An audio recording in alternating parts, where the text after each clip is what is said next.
Hello students, today we discuss about the next topic that is endoplasmic reticulum.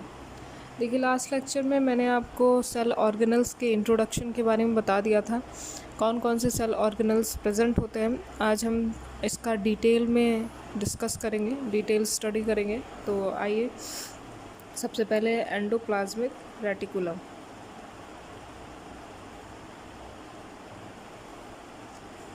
Endoplasmic reticulum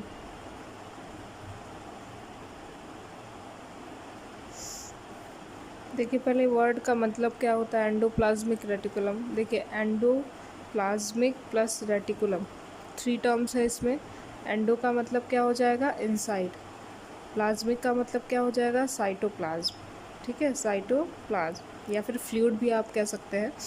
और reticulum का मतलब हो जाता है नेटवर्क, क्या नेटवर्क, ठीक है। तो इनसाइड साइटोप्लाज्म, ठीक है, नेटवर्क इसका मतलब क्या हो जाएगा, मतलब साइटोप्लाज्म के इनसाइड एक ऐसा नेटवर्क लाइक स्ट्रक्चर है जिसको हम क्या कहेंगे एंडोप्लाज्मिक रेटिकुलम कहेंगे। क्लियर। अब देखिए जो एंडोप्लाज्मिक रेटिकुलम है ये एक ऐसा सेल ऑर्गेनल्स होता है जो कि सारे यूकैरियोट्स में प्रेजेंट होता है एक्सेप्ट आरबीसी, ठीक है। तो आरबीसी को छोड़ के जितने भी यूकैरियोट्स होते हैं, यूकैरियोट्स होंगे, उनमें एंडोप्लाज्मिक रेटिकुलम प्रेजेंट होता है। तो फर्स्ट पॉइंट इसका हो जाएगा ईआर, शॉर्ट फॉर्म में इसको ईआर भी लिख सकते हैं। ईआर इज़ अ स्ट्रक्चर और cell organelle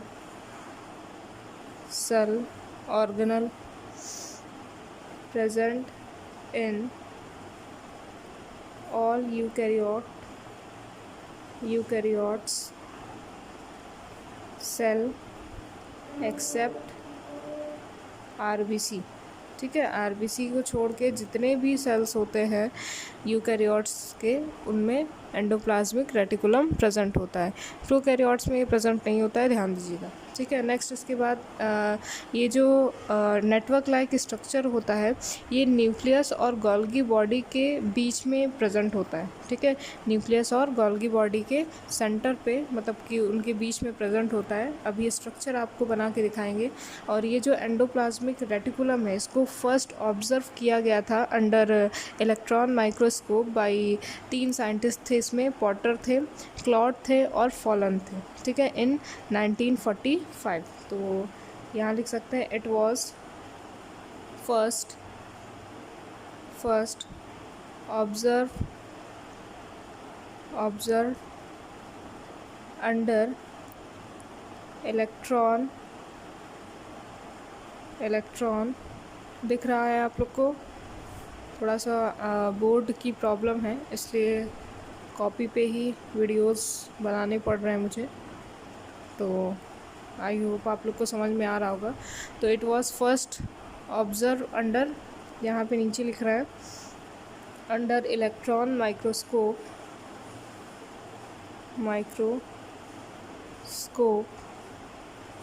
by 3 scientists. First is Potter, second one is Claude, and third one is Fallon, Fullan, Fallon इन 1945। ये जो 3 साइंटिस्ट थे इन्होंने under electron microscope endoplasmic reticulum को ऑब्जर्व किया था।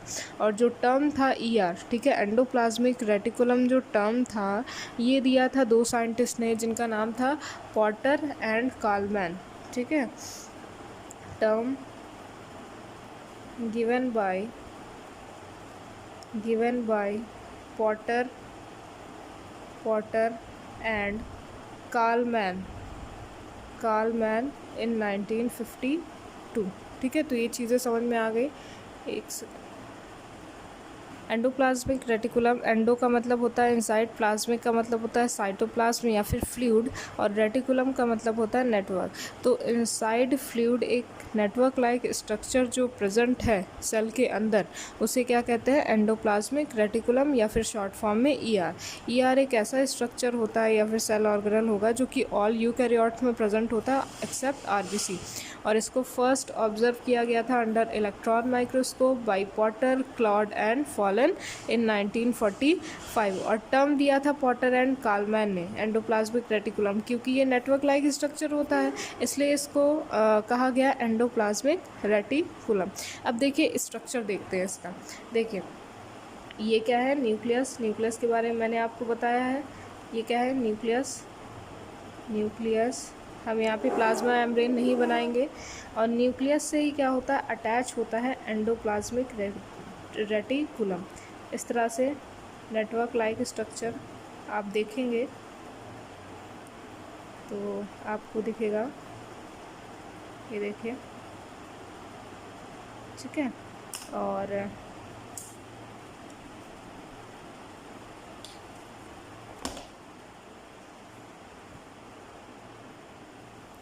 और इसमें अटैच होता है इस तरह से राइबोसोम, ठीक है, राइबोसोम अटैच होता है।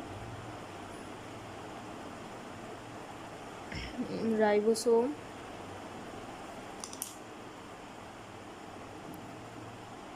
ER, ठीक है, और इधर यहाँ पे इसके पीछे की साइड क्या होता है आपका, प्रेजेंट होता है स्मूथ एंडोप्लाज्मिक रेटिकुलम।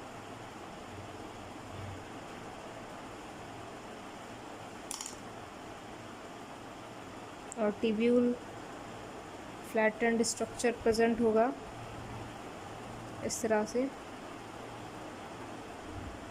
ये आपका होता है गोल्गी अपैरेटस, गोल्गी अपैरेटस। अभी आगे इसके बारे में भी डिस्कस करेंगे। तो देखिए मैंने अभी अभी आपको बताया कि ये जो एंडोप्लाज्मिक रेटिकुलम होता है वो बिटवीन न्यूक्लियस और गोल्गी बॉडी या फिर गोल्गी अपैरेटस के सेंटर पे बिटवीन, ठीक है, बीच में क्या होता है, सिचुएटेड होता है। तो देखिए ये क्या है, न्यूक्लियस है, और ये क्या है, गोल्गी अपैरेटस है। इसके बीच में क्या है, एंडोप्लाज्मिक रेटिकुलम है। ये रफ एंडोप्लाज्मिक रेटिकुलम होता है और ये स्मूथ एंडोप्लाज्मिक रेटिकुलम होता है। तो आप लोग इसमें लिख सकते हैं इसका लोकेशन जो होता है, it is found between nucleus and Golgi body, ठीक है। गोल्गी बॉडी और गोल्गी अपैरेटस क्यों कहते हैं इसको, अभी इसके बारे में भी हम डिस्कस करेंगे, ठीक है। तो इतना समझ में आया आप लोग को। अब यहाँ पे कुछ इसके डिटेल स्ट्रक्चर की बात करेंगे। ये देखिए टिब्यूल लाइक स्ट्रक्चर आपको दिख रहा है। ये जो टिब्यूल्स लाइक स्ट्रक्चर, ध्यान से देखिएगा, ये जो टिब्यूल्स फ्लैटेंड स्ट्रक्चर जो होता है इसको कहा जाता है सिस्टर्नी, ठीक है। ये कहते हैं इसे सिस्टर्नी, ठीक है, ये सिस्टर्नी हो गया। अब देखिए ये जो आपका स्फेरिकल स्ट्रक्चर दिख रहा है इसको कहा जाता है यहाँ पे वेसिकल, ठीक है। ये जो स्ट्रक्चर है स्फेरिकल स्ट्रक्चर इसको कहते हैं वेसिकल। अभी सबका फंक्शन हम डिस्कस करेंगे, सिस्टर्नी एंड वेसिकल, ठीक है। अब टिब्यूल्स लाइक स्ट्रक्चर जो होता है, ये देखिए ये टिब्यूल्स लाइक स्ट्रक्चर है, टिब्यूल्स लाइक स्ट्रक्चर है। तो ये जो टिब्यूल्स लाइक स्ट्रक्चर होता है इसको कहा जाता है टिब्यूल्स, ठीक है। इस तरह से टिब्यूल्स लाइक स्ट्रक्चर है।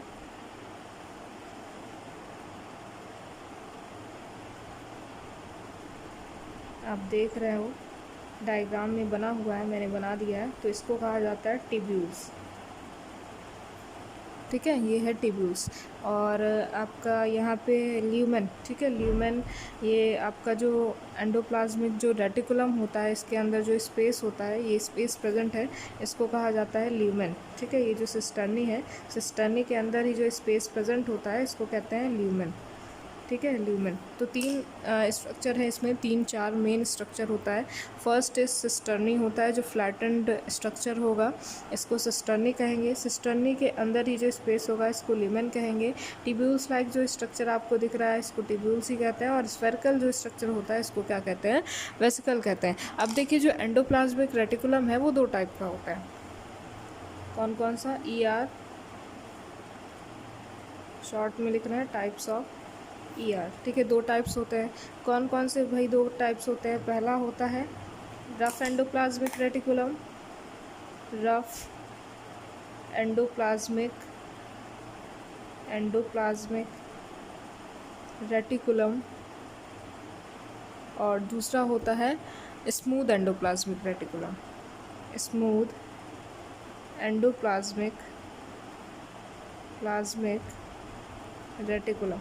देखिए दोनों होता क्या है, इसको रफ़ और इसको स्मूथ क्यों कहते हैं। रफ़ इसलिए कहते हैं, जैसे मान लीजिए मैंने पेन लिया, पेन पे मैंने कुछ स्फेरिकल स्ट्रक्चर रख दिया, ठीक है, कुछ स्फेरिकल स्ट्रक्चर रख दिए, मान लीजिए मैंने इससे रख दिया, ठीक है, इसको यहाँ पे रख दिया स्फेरिकल स्ट्रक्चर, इसको यहाँ पे बहुत ढेर सारे स्फेरिकल स्ट्रक्चर रख दिए। तो ये आप जब इसको टच करोगे तो इसका अपीयरेंस कैसा होगा, रफ़ होगा। तो क्योंकि यहाँ पे जो रफ़ एंडोप्लाज्मिक रेटिकुलम होता है, इस पर राइबोसोम अटैच होता है, ठीक है, इसका जो सरफेस होता है इस पर राइबोसोम अटैच होता है, इसलिए इसका अपीयरेंस रफ़ होने की वजह से इसको रफ़ एंडोप्लाज्मिक रेटिकुलम कहते हैं। और जो स्मूथ एंडोप्लाज्मिक रेटिकुलम होता है उसमें कोई भी राइबोसोम प्रेजेंट नहीं होता है। इसका जो सरफेस होता है आप अगर टच करोगे तो कैसा होगा, स्मूथ होगा, इसलिए इसको स्मूथ एंडोप्लाज्मिक रेटिकुलम कहते हैं। क्लियर हो गई बात। अब यहाँ पे देखिए इसका फंक्शन क्या होता है। देखिए जो फंक्शन होता है, पहले बात करेंगे हम आर ई आर के बारे में। तो आर ई आर का जो फंक्शन होता है, नेक्स्ट पेज पे आ रहे हैं हम।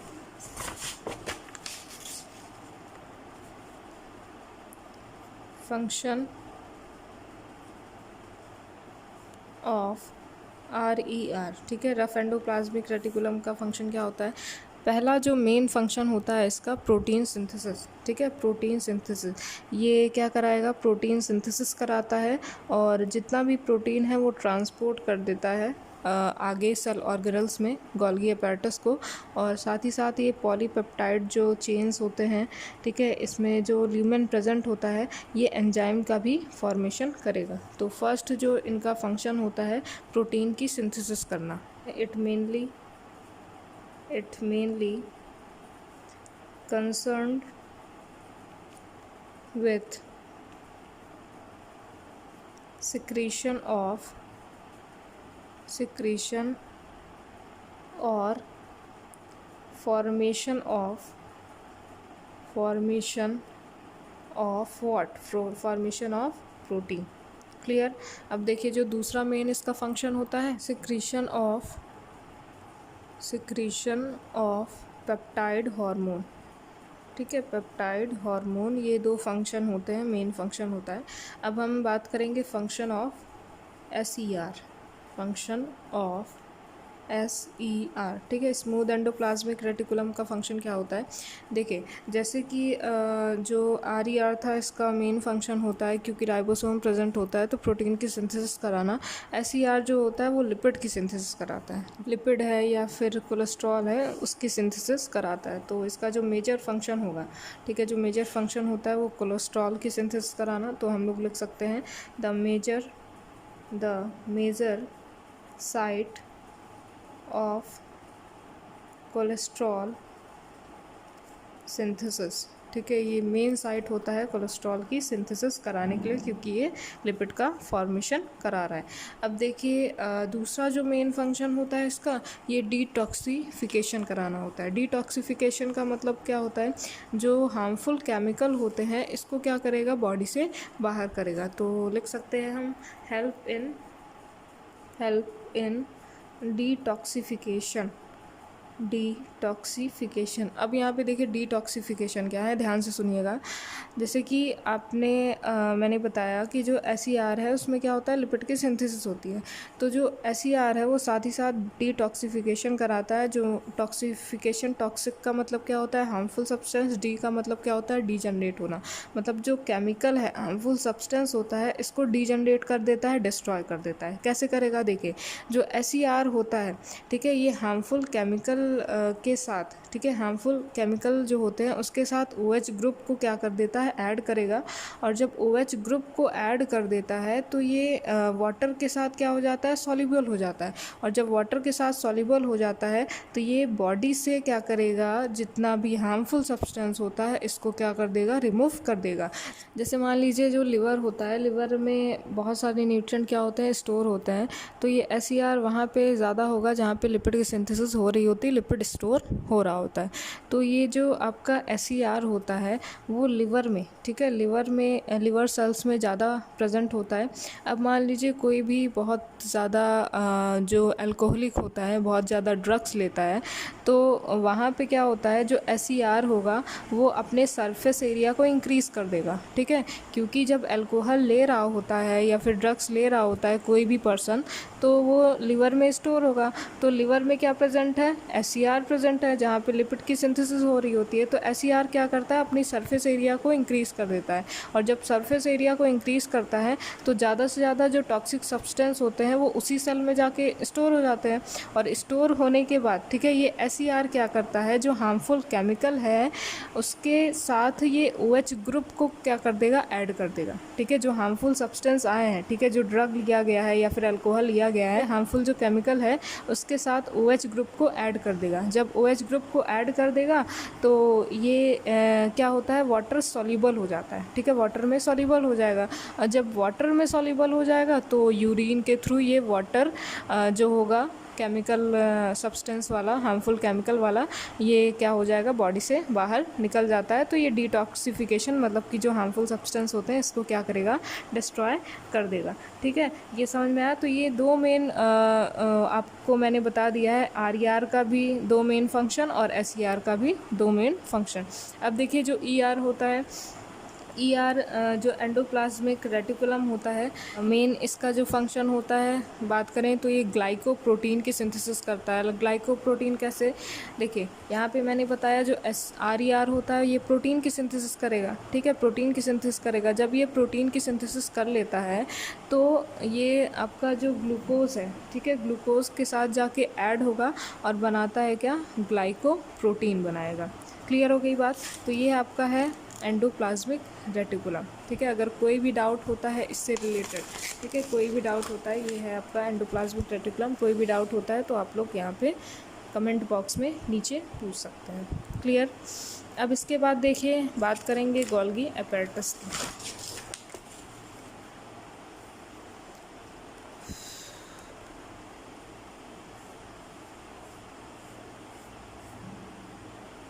देखिए ध्यान से देखिएगा, गोल्गी अपैरेटस या फिर गोल्गी बॉडी भी कहते हैं, गोल्गी बॉडीज़, ठीक है, गोल्गी बॉडीज़।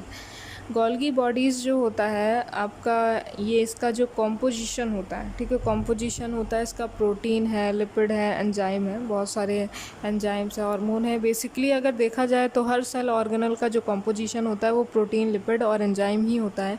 आप प्लाज्मा मेम्ब्रेन की बात करें तो प्लाज्मा मेम्ब्रेन में भी प्रोटीन और लिपिड से ही इसकी सिंथेसिस हो रही होती है ना। कार्बोहाइड्रेट भी कुछ अमाउंट में होता है। तो पहले बात करेंगे हम गोल्गी बॉडीज़ की। गोल्गी बॉडीज़, पहले तो ये देखते हैं इसको गोल्गी बॉडी और गोल्गी अपैरेटस क्यों कहा जाता है। देखिए यहाँ पे स्ट्रक्चर मैंने बनाया था, दोबारा नहीं बनाएंगे, आपको इसी से समझना है। देखिए यहाँ पे कुछ वेसिकल है, ठीक है, वेसिकल का ये रोल होता है कि जब यहाँ पे प्रोटीन की सिंथेसिस हो जाती है या फिर लिपिड की सिंथेसिस हो जाती है तो ये बाहर की तरफ एक स्फेरिकल फॉर्म में, वेसिकल के फॉर्म में क्या होता है, बाहर आता है। तो जब वेसिकल और गोल्गी बॉडीज़ जो होते हैं, जब इसको साथ में हम बात करेंगे तो ये क्या कहलाता है, गोल्गी अपैरेटस कहलाता है। तो वेसिकल प्लस गोल्गी बॉडी क्या कहलाएगा, गोल्गी अपैरेटस कहलाता है। और अगर अकेला हम बात करते हैं, अकेले हम बात करते हैं इस सिस्टर्नी लाइक स्ट्रक्चर की, तो इसको हम क्या कहेंगे, गोल्गी बॉडीज़ ही कहेंगे, ठीक है। स्ट्रक्चर आपने देख लिया है।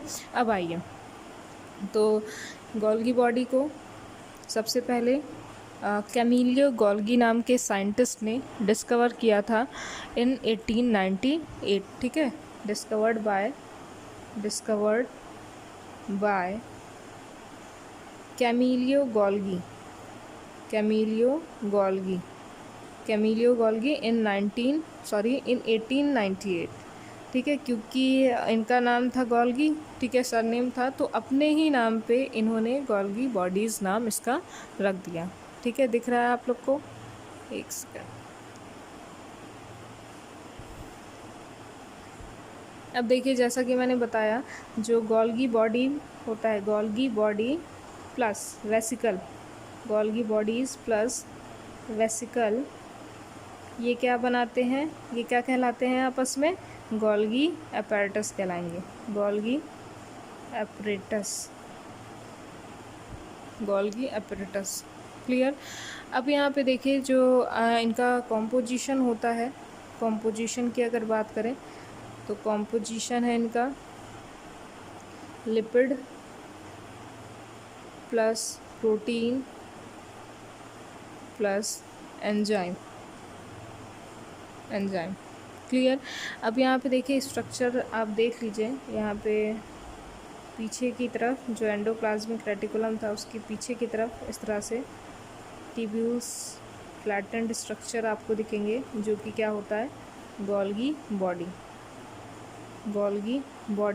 और ये जो गोल्गी बॉडी होता है इसमें एक सिस फेस होता है और दूसरा क्या होता है ट्रांसफेज। सिस फेस देखिए ये होता है सिस फेस और ये क्या होता है ट्रांसफेज होता है, ट्रांसफेज। ठीक है, देखिए ट्रांस का मतलब होता है अपोजिट साइड। किसके अपोजिट साइड?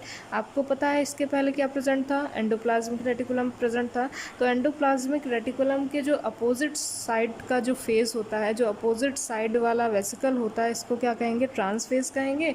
और जो सामने वाला, ठीक है, सामने वाला जो फेस होगा इसको क्या कहेंगे सिस फेस कहेंगे। ठीक है, अब देखिए यहाँ पे जितने भी प्रोटीन, ठीक है, जितना भी प्रोटीन या फिर लिपिड बन रहा होता है वो वेसिकल के फॉर्म में क्या होता है आगे की तरफ ट्रांसपोर्ट होता है। अब इसके फंक्शन की अगर बात करें, फंक्शन से पहले एक जो प्लांट्स की अगर बात करें तो प्लांट्स में इनको डिक्टायोसोम कहा जाता है। ठीक है, इन प्लांट सेल कॉल्ड डिक्टायोसोम। ठीक है, डिक्टायोसोम, प्लांट सेल में इसको हम डिक्टायोसोम कहते हैं। अब इसके फंक्शन की बात करें तो फंक्शन क्या होता है, 3 मेन फंक्शन परफॉर्म होते हैं इनमें। पहला होता है ट्रांसपोर्टेशन,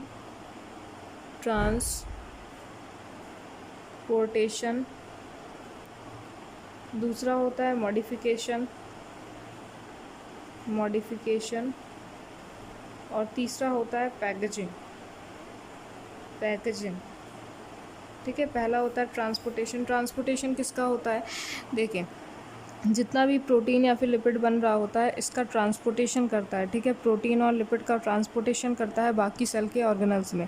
मान लीजिए यहाँ पे क्या है, सेल मेम्ब्रेन है, प्लाज्मा मेम्ब्रेन है, तो जो भी प्रोटीन या फिर लिपिड आया है एंडोप्लाज्मिक रेटिकुलम से वो ट्रांसपोर्ट किया जाता है through the Golgi apparatus vesicle के फॉर्म में। कहाँ पे?